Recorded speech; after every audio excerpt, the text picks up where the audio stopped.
नमस्कार, MP express में स्वागत है आप सभी का। मैं हूं आपके साथ लोकेंद्र त्यागी। बुलेटिन की शुरुआत एक बड़ी खबर के साथ।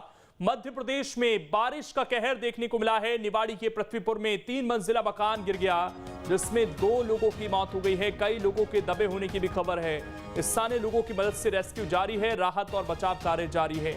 तो बारिश ने एक बार फिर से दस्तक दे दी है और इससे पहले ग्वालियर चंबल इलाके में किस तरह से बारिश ने कहर बरपाया वो हम सब ने देखा। और अब एक बार फिर से मानसून सक्रिय हुआ है तो मुसीबत साथ में लेकर आया है। तस्वीरें आप देख सकते हैं कितना पानी भरा हुआ है। और निमाड़ी में ये घर गिर गया जिसमें 2 लोगों की जान चली गई।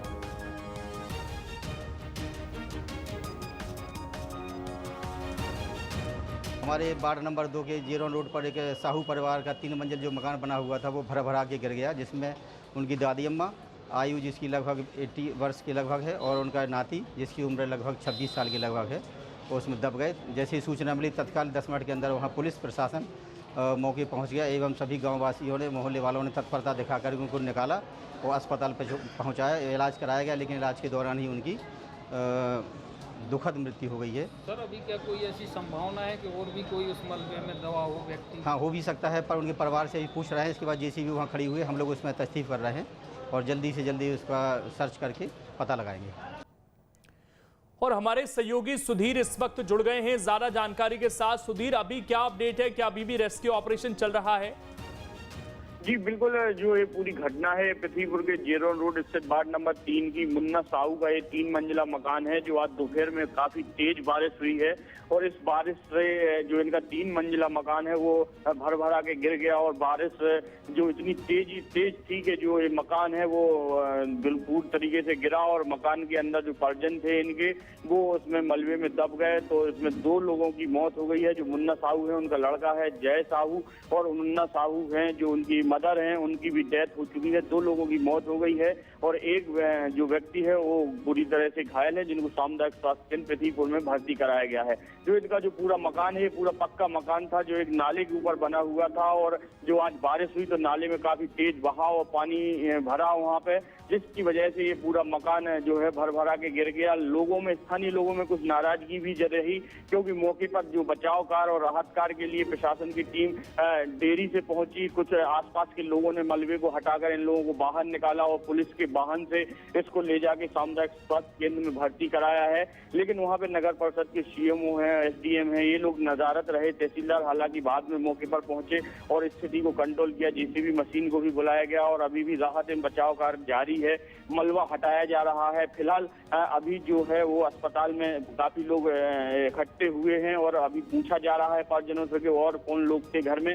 लेकिन जो है इसमें काफी लापरवाही भी देखी जा रही है नगर परिषद की, कि जो बारिश के सीजन में कई जगहों पर जल भराव होता है, बार बार सूचना देने के बावजूद भी ऐसी जगहों पर ना तो चिन्हित किया गया, ना ही जल निकालने का इनका कोई ऐसा काम किया गया कि जिससे ये दुर्घटना न घटे। आज कृष्ण जन्माष्टमी है और ये नगर के लिए बड़ी ही दुखद खबर है और इससे पूरे नगर के लोगों में शोक भी व्याप्त है।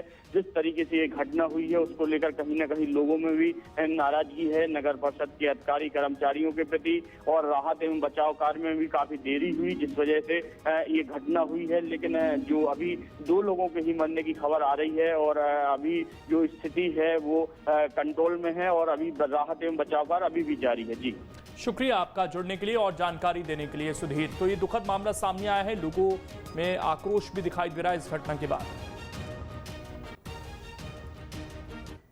मध्य प्रदेश कांग्रेस छात्रों के लिए एनएसयूआई से अलग एक और संगठन बनाने की तैयारी चल रही है। नए संगठन का नाम बाल कांग्रेस रखा जाएगा। रिपोर्ट देखिए। कांग्रेस की नजर छात्रों पर है। ऐसे छात्र जो 10वीं कर चुके हैं, यानी कि 15 साल की उम्र को पार कर चुके हैं। इसीलिए एनएसयूआई से अलग एक और छात्र संगठन बनाने की तैयारी की जा रही है। कांग्रेस में बाल कांग्रेस का गठन होगा। 15 साल से 20 साल के बच्चों को इसमें शामिल किया जाएगा। 1 लाख बच्चों को शामिल करने का लक्ष्य रखा गया है। बाला बच्चन को इसका प्रभारी बनाया गया है। 14 सितंबर से यह अभियान शुरू होगा। कांग्रेस का कहना है कि जिस प्रकार से बीजेपी गलत जानकारी बच्चों को परोस रही है, उसकी सच्चाई बच्चों के सामने रखेगी। रोज नए नए बच्चों को घृणा और नफरत का पाठ भारतीय जनता पार्टी के कार्यकर्ता और भारतीय जनता पार्टी की सरकारों में बैठ के लोग समझाते हैं। उन्हें हम प्रेम के भाव के साथ कैसे इस देश के मौलिक सिद्धांतों के साथ कैसे घृणा और नफरत के खिलाफ इस देश के संविधान को बचाना है, उस ओर बढ़ाने का काम करेंगे। और इसीलिए बाल कांग्रेस का यहाँ पे मध्य प्रदेश में गठन किया जा रहा है। तो वहीं बीजेपी कांग्रेस के इस बाल कांग्रेस कार्यक्रम पर निशाना साध रही है। बीजेपी का कहना है कि कांग्रेस के पास भले ही बाल कांग्रेस ना हो, मगर इसके अध्यक्ष तो राहुल गांधी पहले से ही हैं। कांग्रेस को गलत जानकारी बच्चों को परोसनी नहीं चाहिए। कांग्रेस बना रही है, इसमें इसलिए भी कोई आश्चर्य की बात नहीं है कि जब पप्पू गांधी जैसा कांग्रेस का नेता है तो वहां बच्चों की पुलिस ही तो स्थापित होगी। पप्पू गांधी को लगता है कि युवक कांग्रेस के लोग सुनते नहीं है, NSUI वाले उनको मानते नहीं है, और कांग्रेस में तो आप देख रहे हैं G23 की उनके खिलाफ मीटिंग होना शुरू हो गई है। तो उन्हें लगता है कि बच्चों को इकट्ठा करके थोड़ी बहुत राजनीति कर लें। कांग्रेस का मकसद बाल कांग्रेस के गठन से एक तीर से कई निशाने साधने का है। कांग्रेस की कोशिश ऐसे वोटरों पर है जो 2023-24 के चुनाव में पहली बार वोटर बनेंगे। भोपाल से शुभम गुप्ता के साथ team news state. Madhya Pradesh में एक बार फिर से आदिवासियों को लेकर राजनीति गर्मा गई है। बीजेपी और कांग्रेस के आरोप प्रत्यारोपों के बीच अब आदिवासियों को एकजुट करने में दूसरे संगठनों ने भी कमर कसनी शुरू कर दी है। मध्य प्रदेश में नीमच की घटना के बाद एक बार फिर आदिवासियों पर राजनीति गर्मा गई है। आदिवासी संगठन जयस ने नीमच में पंचायत करने का ऐलान किया है। जयस के बैनर तले इस संगठन में आदिवासी युवाओं को जोड़ने की कोशिश की जा रही है। पंचायत से आदिवासियों को जोड़ने के लिए सोशल मीडिया पर भी कैंपेन चलाया जा रहा है। जयस संगठन की माने तो आदिवासियों के हक की आवाज उठाने की जरूरत आ गई है। इन सबके बीच कांग्रेस का दावा है कि वो आदिवासियों की आवाज उठाने के लिए लगातार काम कर रही है। कांग्रेस 100 से ज्यादा आदिवासी संगठनों को एक साथ जोड़कर आदिवासी अधिकार यात्रा 6 सितंबर से निकाल रही है। चाहे नीमच की घटना हो या मालवा निमाड़ की अन्य घटनाएं हो, जहां आदिवासियों के ऊपर अत्याचार किए जा रहे हैं, उनकी जमीनें छीनी जा रही हैं, कांग्रेस पार्टी हमेशा आदिवासियों के साथ खड़ी रही है। 6 सितंबर से कांग्रेस मालवा निमाड़ इलाके में आदिवासियों के समर्थन में यात्रा निकालने जा रही है, जिसमें आदिवासियों का मनोबल बढ़ेगा। भारतीय जनता पार्टी ने तो आदिवासी दिवस तक नहीं मनाने दिया। भाजपा की आदिवासी विरोधी विचारधारा सबके सामने आ गई है। वहीं बीजेपी भी खुद को आदिवासी हितैषी बताने से पीछे नहीं हट रही है।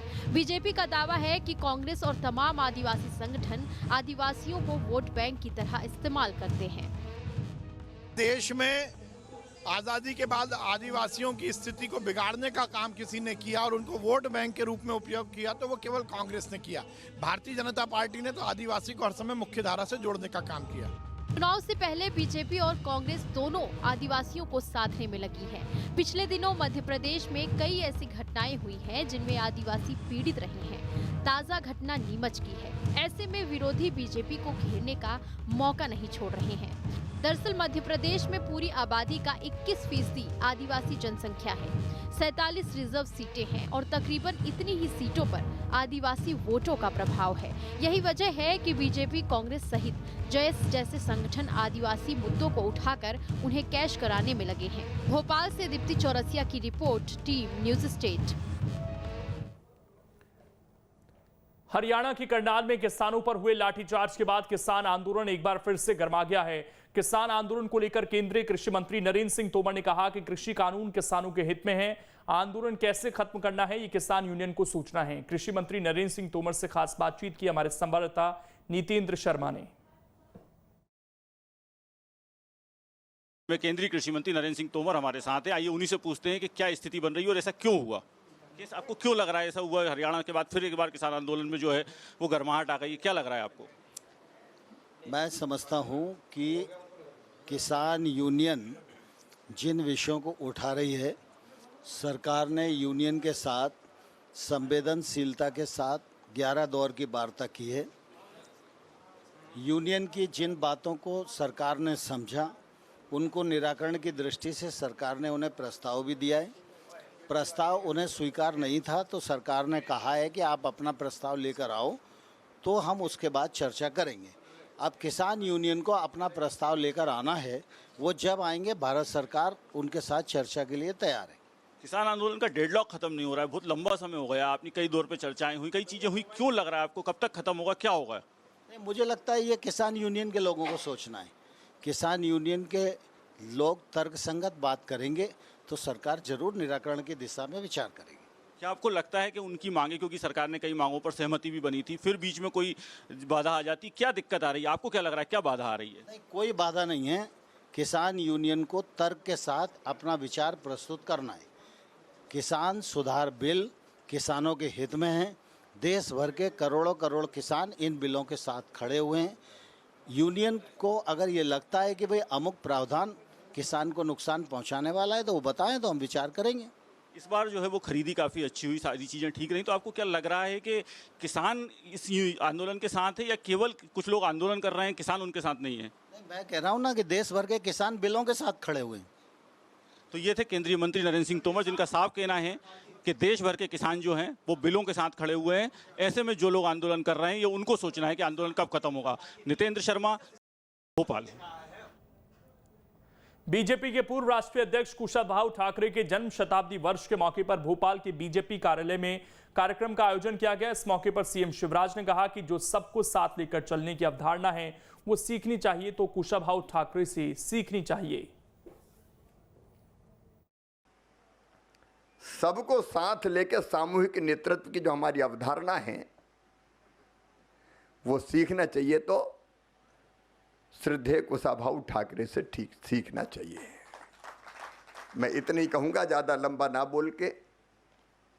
क्या समाज में कई ऐसे तत्व शामिल है, कैलाश जी से भी मेरी चर्चा हो रही थी, अनेकों क्षेत्रों में जो समाज को तोड़ना चाहते हैं।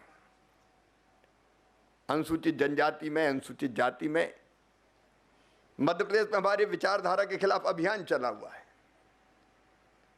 और इसलिए संगठन पर्व का लाभ उठा के पूर्णकालिक निकाले हम। पूर्णकालिक मीन्स जो समय की बात 100 दिन के लिए, 200 दिन के लिए, 50 दिन के लिए, और ऐसे क्षेत्रों में पूरी ताकत के साथ हम प्रवेश कर जाएं जहां हमारे विचार के खिलाफ भड़काने की कोशिश हो रही, गलतफहमी और भ्रम फैलाने की कोशिश हो रही है। स्वर्गीय कुशाभाऊ ठाकरे के जन्म शताब्दी पर भोपाल में बीजेपी दफ्तर में कार्यक्रम का आयोजन किया गया। इस मौके पर सीएम शिवराज समेत पार्टी के कई पदाधिकारी भी मौके पर मौजूद रहे। इस दौरान बीजेपी प्रदेश अध्यक्ष वीडी शर्मा ने साल भर होने वाले कार्यों की रूपरेखा पर चर्चा की। उन्होंने कहा कि सभी संभाग केंद्रों में व्याख्यान के कार्यक्रम होंगे और 25 सितंबर से लेकर 2 अक्टूबर तक सभी जनप्रतिनिधि एक प्रकल्प तय करेंगे। केंद्र सरकार माननीय प्रधानमंत्री की गरीब कल्याण की योजनाएं और मध्य प्रदेश की सरकार माननीय मुख्यमंत्री जी की गरीब कल्याण की योजनाओं को हर व्यक्ति तक, लाभान्वित होने वाले व्यक्ति तक पहुंचना और उनके साथ कनेक्टिविटी बनाना, इसका भी एक रचना खड़ी करने का काम हम पूरे मध्य प्रदेश के अंदर इस वर्ष बेहतर तरीके से इसको करने का प्रयास करेंगे। ये हम प्रयास करेंगे। साथ तौर पर प्रवास और बैठक, ये 2 हमारे बहुत महत्वपूर्ण हिस्से हैं पद्धति के, जिनको विकसित करने का प्रयास हम लोग करेंगे। इस समारोह को लेकर एक समारोह समिति और एक आयोजन समिति का निर्माण करेंगे जो पूरे प्रदेश की होगी, और साथ में ही जिलों में भी इसका गठन हम करेंगे, जिसके आधार पर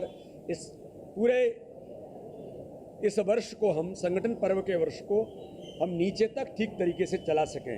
एक प्रशिक्षण केंद्र जो केवल मध्य प्रदेश नहीं, देश के लोगों के लिए भी उपयोगी बनेगा। तो भारतीय जनता पार्टी इस प्रकार का एक अच्छा, बड़ा, आधुनिक तौर पर सुसंगत प्रशिक्षण का केंद्र बनाने का आज निर्णय हम सब लोगों ने किया है। नरसिंहपुर के तेंदुखेड़ा के थाना प्रभारी का वीडियो वायरल हो रहा है, जिसमें थाना प्रभारी कुछ लोगों को धमकी देते दिख रहे हैं। बताया जा रहा है कि पुलिस की टीम रेत के अवैध खनन को लेकर गिरफ्तार करने गई थी। इसी दौरान का वीडियो है। वीडियो सामने आने के बाद जिले के एसपी ने जांच का आश्वासन दिया है। जिले के एसपी का कहना है कि अवैध खनन के मामले में खनन करने वाली कंपनी ने पुलिस में शिकायत की थी। पुलिस 3 आरोपियों को गिरफ्तार करने गई थी। इसी दौरान परिवार की महिलाओं ने पुलिस को रोकने की कोशिश की। इस दौरान का ये वीडियो है। जांच के बाद दोषियों के खिलाफ कार्रवाई की जाएगी। सबको जेल भेजूंगा मैं, ध्यान रखना। तुम अपने मत करना, लेडीजों का नाम लेकर सबके खबर, नहीं तो एक के चक्कर में ना सबको जेल भेज दूंगा मैं। कुछ लोग अवैध रेत का उत्खनन कर रहे थे, उन्हें रोकने के लिए जब यहाँ की जो रेत कंपनी है धनलक्ष्मी, उसके कुछ लोग ने जाकर वहाँ पर उन्हें रोका। मौके से गिरफ्तार करने के लिए जब थाना प्रभारी वहाँ पर पहुंचे तो उनके परिवार की जो महिलाएं हैं वो उनके बचाव में आ गई और थाना प्रभारी को जो गाड़ी थी जिससे कि रेत का उत्खनन कर रहे थे, ट्रैक्टर ट्रॉली को नहीं ले जाने दे रहे थे, उसी के दौरान संभावित या वीडियो है, इसकी प्रकरण की हम लोग जांच एसडीओपी तेंदुखेड़ा के माध्यम से करवा रहे हैं कि क्या परिस्थितियां बनी जिसके दौरान इस प्रकार की बात थाना प्रभारी द्वारा की गई है और उसके अनुरूप जो है हम उसमें कार्रवाई करेंगे। छिंदवाड़ा में एक बार फिर तेज रफ्तार का कहर देखने को मिला। परासिया के न्यूटन मायाबाड़ी मार्ग पर अनियंत्रित वाहन ने सड़क किनारे खड़ी 9 से ज्यादा बाइक को रौंद दिया। घटना की जानकारी मिलते ही पुलिस मौके पर पहुंची। गनीमत रही कि इस हादसे में कोई हताहत नहीं हुआ। फिलहाल पुलिस चालक को हिरासत में लेकर आगे की कार्रवाई कर रही है। तो ये बड़ा हादसा हुआ है और पुलिस ने जो इसमें ड्राइवर था उसको हिरासत में ले लिया है, उससे पूछताछ की जा रही है। तेज रफ्तार वाहन यहां पर अनियंत्रित हुआ और 9 से ज्यादा बाइक को उसने रौंद दिया। एक्सीडेंट कर दी जिसमें लगभग 9 मोटरसाइकिल गाड़ी के नीचे आ गई। केवल गाड़ियों को नुकसान हुआ है, किसी भी व्यक्ति को, किसी भी आमजन को कोई चोट नहीं, कोई हानि नहीं हुई। इधर से गाड़ी आई बहुत तेज से और यहाँ गाड़ी खड़ी थी और इनने पूरा गाड़ी के ऊपर चढ़ाते हुए पूरी गाड़ी को रौंद दिया। कितनी गाड़ी को रौंदा है? 11 गाड़ी करीब 9-10। किसी को चोटें वोटें आई क्या? चोटें किसी को नहीं आई। एक लेडीज थी, वो चिकन की दुकान, वो भग गई उधर। नागपुर में डेल्टा वेरिएंट के मरीज मिलने के बाद भी छिंदवाड़ा में प्रशासन अलर्ट नहीं हुआ। हालात ऐसे हैं कि महाराष्ट्र और एमपी के बॉर्डर पर सख्ती से जांच नहीं की जा रही। नागपुर इतवारी से हर रोज ट्रेनों का संचालन हो रहा है और बड़ी संख्या में यात्री छिंदवाड़ा आ रहे हैं। हालांकि प्रशासन तीसरे वेव का सामना करने के लिए तैयारियां पूरी होने का दावा कर रहा है। साथ ही ग्रामीण इलाकों के अस्पतालों में छोटे बच्चों से लेकर बड़ों के स्वास्थ्य सुविधाओं की भी तैयारियां की गई हैं। जहाँ जहाँ जितनी संख्या निर्धारित की गई थी वहाँ पे भी पीडियाट्रिक वार्ड भी तैयार किए गए हैं और जितने मैक्सिमम ऑक्सीजन बेड संभव है फिलहाल उसकी तैयारी पहले से ही है। ऑक्सीजन को लेके भी यहाँ उपलब्धता ठीक ठाक रह जाती है। पीएसए प्लांट की स्थापना का कार्य भी चल रहा है। सिविल वर्क कंप्लीट हो गया है। पांडुर्ना में मशीन प्राप्त भी हो गई है। भोपाल समेत अन्य जिलों में लगातार डेंगू के मामले बढ़ रहे हैं। इस बीच भोपाल में अस्पताल प्रबंधन की लापरवाही सामने आई। यहां जिला अस्पताल में डेंगू के इलाज के लिए जरूरी व्यवस्थाओं की कमी देखने को मिल रही है। अस्पताल में वार्ड होने के बावजूद जरूरी व्यवस्थाएं नहीं हैं। व्यवस्थाओं की जमीनी हकीकत जानने के लिए हमारे सहयोगी की एक खास रिपोर्ट देखिए। मध्य प्रदेश में लगातार डेंगू के मरीज बढ़ते जा रहे हैं। ऐसे में पूरे मध्य प्रदेश में कहीं ना कहीं एक बार फिर से फ्लू को लेकर खतरा मंडरा रहा है। राजधानी भोपाल में भी करीब 80 मामले सामने निकल कर आ चुके हैं। राजधानी भोपाल के जिला चिकित्सा अस्पताल जयप्रकाश की अगर हम बात करें तो यहाँ पर डेंगू को लेकर क्या तैयारियां की गई हैं, आप वो तस्वीर देख के नजर आएगा आपको। आप सामने देखेंगे यहाँ पर लिखा हुआ है डेंगू वार्ड। सिर्फ यहाँ पर लिखा भर है डेंगू वार्ड, लेकिन अगर आप यहाँ तस्वीरें देखेंगे तो आपको खुद पता चलेगा कि आखिर जो स्थिति है वो किस तरह की बनी हुई है। इसके अलावा अगर हम बात करें तो जो वार्ड है जो कि यहाँ पर पहले बना हुआ करता था कभी, वो भी अभी पूरी तरीके से बंद है। तो ये तस्वीरें हैं राजधानी भोपाल के जयप्रकाश जिला जो अस्पताल हैं वहाँ की ये तस्वीरें हैं कि जहाँ एक और लगातार डेंगू के जो मामले हैं वो बढ़ते जा रहे हैं। ऐसे में अस्पताल प्रबंधन को पहले ही जो तैयारियां हैं वो कहीं ना कहीं करके रखनी थी, लेकिन ऐसा लगता है कि अस्पताल प्रबंधन अभी इंतज़ार कर रहा है कि जो केसेस हैं वो और ज़्यादा बढ़ जाए, ताकि जब एकदम से मरीज सामने निकल कर आएंगे और जब प्रेशर बढ़ता है तो शायद वो यहाँ पर वार्ड बनाए। लेकिन जिस प्रकार से पूरे मध्य प्रदेश में लगातार डेंगू के केसेस बढ़ते जा रहे हैं, ऐसे में ये प्रमुखता से कहीं ना कहीं जिम्मेदारों का काम है कि वो वार्ड को तैयार करें ताकि मरीजों को उसमें भर्ती कर उनका इलाज किया जा सके। वीडियो जर्नलिस्ट हिमांशु के साथ जितेंद्र शर्मा, न्यूज़ स्टेट, भोपाल।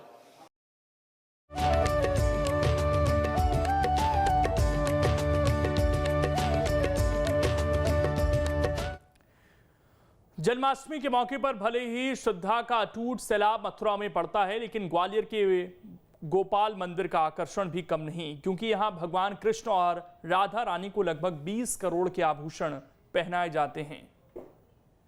भगवान कृष्ण के देश भर में सैकड़ों मंदिर हैं, जहां भव्य जन्म उत्सव मनाया जाता है, लेकिन मध्य प्रदेश के ग्वालियर में बना गोपाल मंदिर में भगवान राधा कृष्ण के विग्रह को बेशकीमती गहने पहनाए जाते हैं। ये सिंधिया रियासत के सैकड़ों साल पुराने कीमती गहने हैं। इन पर मोतियों की जगह हीरे, पन्ना, माणिक, पुखराज, नीलम लगे हैं। कीमत मौजूदा वक्त में लगभग 20 करोड़ रुपए बताई जाती है। कोरोना काल में पिछले साल मंदिर आम श्रद्धालुओं के लिए नहीं खोला गया था, लेकिन इस बार मंदिर की जो रौनक दिखाई दे रही है उससे ऐसा लग रहा है कि वाकई में श्रद्धालुओं की आस्था का ये ग्वालियर का केंद्र इस बार बिल्कुल मथुरा जैसा ही यहाँ पर रंग बिखेरेगा। अगर मैं यहाँ की खासियत की बात करूँ तो जो राधा रानी और भगवान कृष्ण की प्रतिमा है उस पर ख़ास श्रृंगार किया जाता है, क्योंकि उन्हें बेशकीमती आभूषणों का श्रृंगार किया गया है और ये आभूषण बहुत ही प्राचीन बताए जाते हैं। रियासतकालीन ये आभूषण हैं जो कि सरकारी आधिपत्य यानी न्यायालय के आधिपत्य में हमेशा रहते हैं। केवल जन्म उत्सव के दिन ही एक दिन के लिए निकाला जाता है। बेशकीमती इसलिए कहा जा सकता है क्योंकि हीरे हैं, पन्ना है, सोना है, तमाम तरह के नाना प्रकार के रत्न हैं और इनकी कीमत कितनी है इसका अंदाज़ा अभी तक किसी को भी नहीं है कि आखिरकार ये बेशकीमती आभूषण की कीमत कितनी होगी। लेकिन भगवान के आभूषण हैं और भगवान को ही समर्पित रहते हैं। एक बड़ा आकर्षण यहाँ पर लोगों की दर्शन के इसलिए भी बनता है क्योंकि इस तरह के आभूषण किसी को आम तौर पर दर्शन या दिखाने के लिए नहीं है, लेकिन हाँ भगवान को जब ये समर्पित कर दिए जाते हैं, जब भगवान को इन्हें श्रृंगार के रूप में सजाया जाता है तो ये आभूषण ज़रूर लोग देख सकते हैं। जो यहाँ के प्रभारी हैं मंदिर के इस समय सुरक्षा व्यवस्था में, उनसे बात कर लेता हूँ। भदौरिया जी, किस तरह से श्रृंगार किया गया था, कितना समय लगा? करीब श्रृंगार में 1-1.5 घंटा लगा। इसमें सभी अधिकारी उपस्थित रहे। कमिश्नर साहब, नगर निगम के कमिश्नर, राजस्व अधिकारी और पुलिस की व्यवस्था, जो सुरक्षा व्यवस्था है वो चाक चौबंद लगाई गई है। करीब 100 आदमी इस मंदिर की सुरक्षा व्यवस्था में तैनात किए गए।